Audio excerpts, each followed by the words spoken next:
Parade पर एक parade commander, एक secondary command, 10 officer और 100 जवान हाजिर है। परेड आपके निरीक्षण के लिए तैयार है।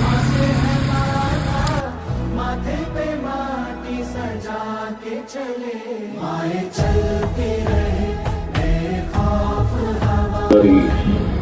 महाराष्ट्र पोलीस स्थापना दिवस प्राणांची बाजी लावून जनतेचे रक्षण केले आहे। राष्ट्र पोलीस दल त्यांचे ब्रीदवाक्य सदर